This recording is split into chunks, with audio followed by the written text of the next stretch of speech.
Hi guys, I'm back. I'm still in my closet. I haven't left it. Part two of the story has been really hard to get out. I think I've redone it about 5 times. I feel like maybe today is going to be the time that I get it without busting out crying.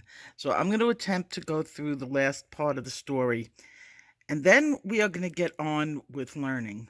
My heart is broken now. My life is upside down, but I'm a strong person and I'm going to get through this. My family is getting through this. We just had a fantastic Rosh Hashanah dinner where everybody was together. And while it was really sad without my husband, we made it. And we will make it through this first year, which is the worst year that it's going to be.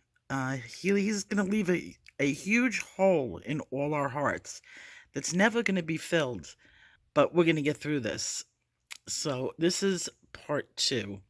If you haven't watched part one is I'll leave it in the description box below or the cards above. I don't want to go through the first part of this. We're going to take it on the second day. And I'm going to change it up a little because in the last story, I said that I had come to the hospital really early the next day after he had his cardiac arrest.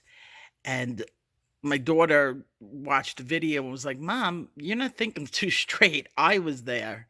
And my daughter was right. And then everything just snapped into place. I'm like, "Oh, yeah, I remember." So the next day, I got there around 10 o'clock. That's because my daughter had gotten there at like 6 o'clock in the morning, I would say. And they had already woken him up once and just to check brain functioning, and he was fine. When I got there, a little while after I got there, what is my dog doing? Boops, what are you doing? Boopers. She gets into trouble when I'm not around. She likes to get into the garbage. She's right outside the door. They felt that his blood pressure was a little bit too low the next day, and he was still out under sedation from being intubated and having the respirator on.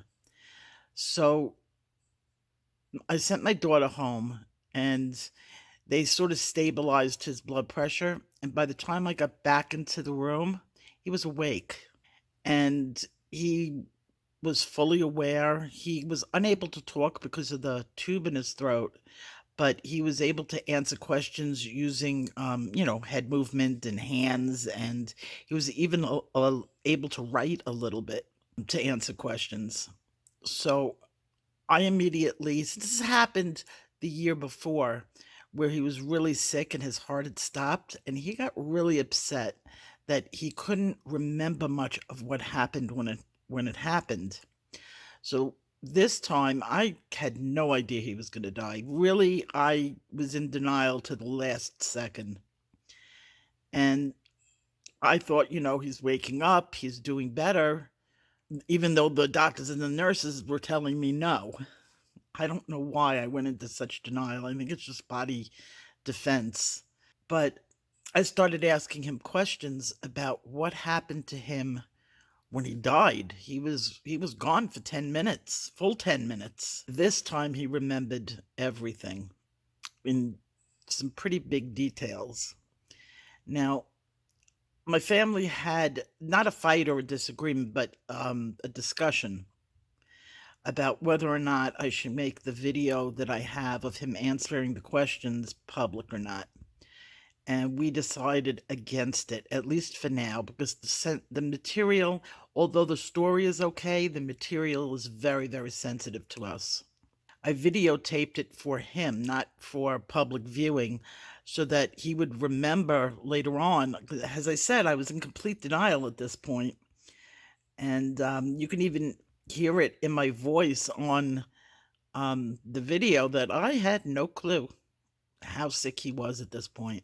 With the anesthesia off, I was able to ask him a lot of questions, and apparently he had a pretty powerful near-death experience. And he was met by a woman who he does not recognize, but he said he didn't have any idea who she was, but he felt like inside he knew her. Then I try to figure out, well, maybe you're not remembering. Could it be a grandmother that you don't remember? And he kept shaking his head. He just didn't know.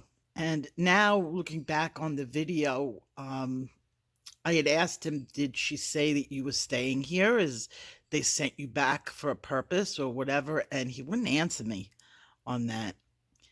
And I really believe they sent him back to say goodbye to us and to tell us that he was going to be okay, which he did. He actually told us that he wanted to stay with us. He didn't sound so sure that the woman who met him was going to let him stay. He did say we were going to be fine. It's the videotape in itself is such a blessing that it took. It was like at one point my salvation, knowing that he said he was okay. He said he felt peace and love and everything that you hear about that happens during these near-death experiences. He said that's what he experienced. Although he was unconscious the entire time, he knew we were in the hospital. He was able to see us. I'm going to leave the most details out from that part of the day, and I'm going to get on to get past this so that I could start teaching art again. It was later on in the day when he started to fail and his numbers started getting really bad, and they felt that they needed to do dialysis on him again. Now, the nurse and me was in complete denial. I keep saying that because I was. The nurse half of me knew all day long that his organs were failing him. One half of my brain was looking at his urine output, and it was like next to nothing. And I've been around enough people who had started organ failure to know that this was the end. He was just, doing things that I knew that were on the end, but I couldn't accept. So they gave us a choice, and it was basically the only choice. If we did nothing, he was just going to pass away. They said there was only chance he had was if we attempted dialysis. Now, he was in such bad condition that they almost guaranteed us he was not going to survive the dialysis. And as a group, the entire family came together and said, we want to try it, because not trying it was 100% he was just going to pass away. So they hooked him up. The whole family was there, and they hooked him up to the dialysis machine. And they said it was going to take 36 hours. They were going to do this so slowly that usually dialysis is 2 to 3 hours. For some people, maybe a little bit longer. They were going to do this over a time period of 36 hours. My dog is like trying to get into my lap. Go sit down. Nebs, go sit down. So he had already told me he was going to be okay. It was part of his near-death experience. And I was exhausted. I didn't sleep when I got home, and we're going on like 72 hours without any rest. My kids were going to spend the night with him, and then I was going to sleep for a couple of hours, and then I would relieve them. They would get some sleep. That's the way we've always done it when we've had people in the hospital. We take shifts so that nobody's ever really alone. My son-in-law was going to take me home, and I just got this feeling that this could be the last time I see him. But I was ignoring that feeling. It's just so weird. And my husband knows I don't do moment of the death thing really well. I couldn't be there when my mother passed away because mentally I wanted to be there, but I know that I wouldn't handle it well. So my son-in-law leaves the hospital with me, and right before I said goodbye to him, and when I said goodbye, it was, I know you're going to fight this, I know you're going to do well, but if you need to leave us, I swore to him I would take care of the family. And I'm going to share, I think I may share that with you guys, because I may not. I have to make up my mind. It's not going to be in this video. So I said goodbye to him and I left the hospital. I was maybe 10 minutes from the hospital and I had just walked in my door. So maybe it was 15 minutes later. Um, the hospital called me and apparently they didn't get me to sign the do not resuscitate papers and he was failing and they needed to make a decision and they had to get my permission. Um, Immediately I said, no more, he's done. That was my decision. And right before he passed away, we started playing music. And he passed away right as the song Let It Be was playing. And right when it said, whisper words of wisdom, let it be, on the word be, you can hear it in the video. Everything started to fail. And, of course, the video was turned off and my kids left the room. But we let him listen to music up until the very end. And since then, you're going to see it, so I might as well show it to you.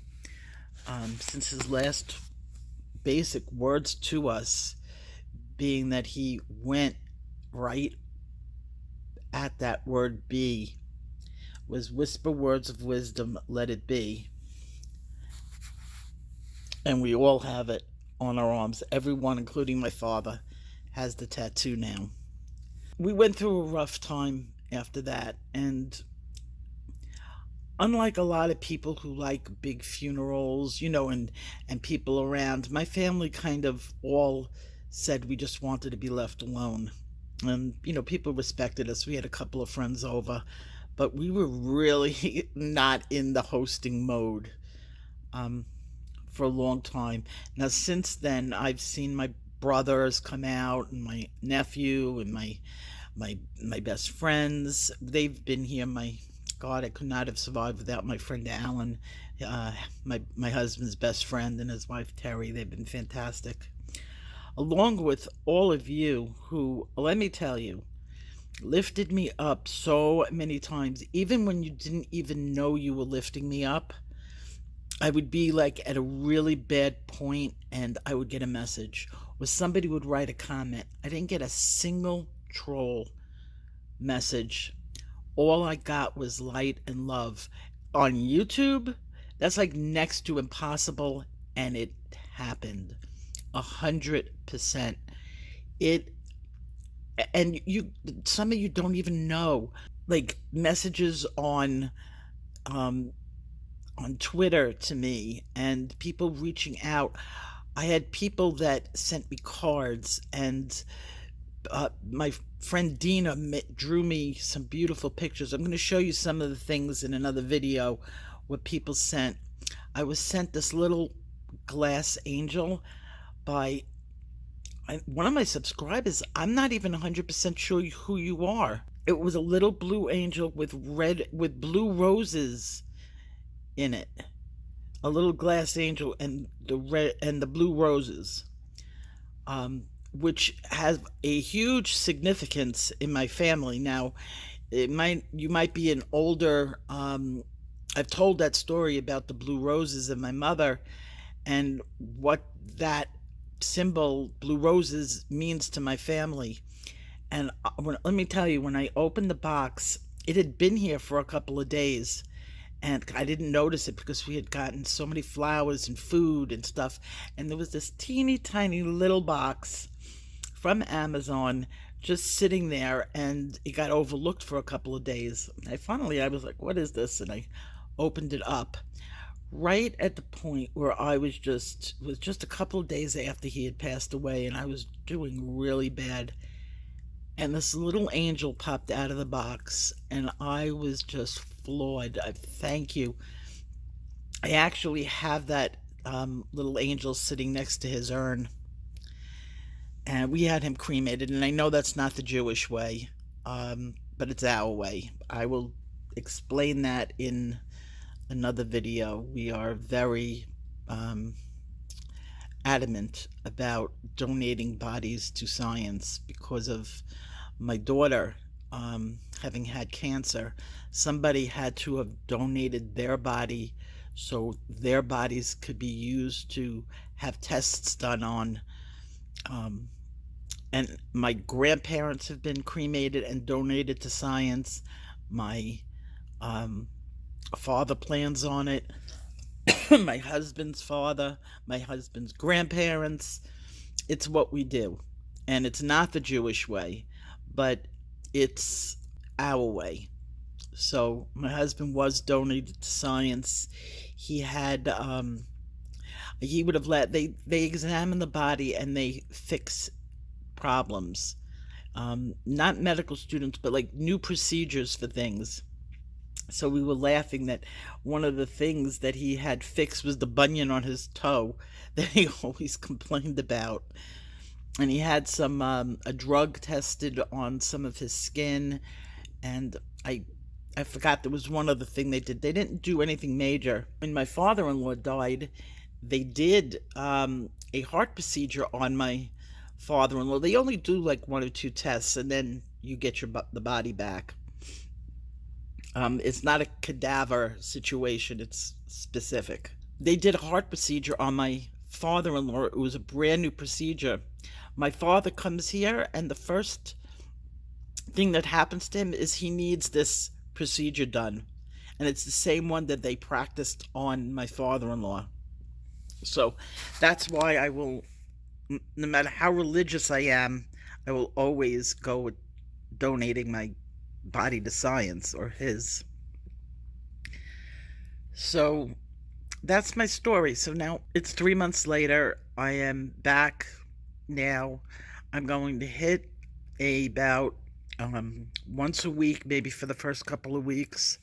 And after that, I will increase it. I've got a whole bunch of sponsor videos that I have to get out. And my sponsors have been amazing. Every single one of them. I want to thank Color It.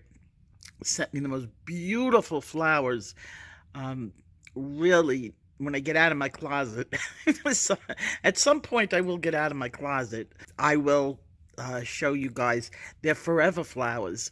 They're real flowers that they do something to that makes them last like for a year.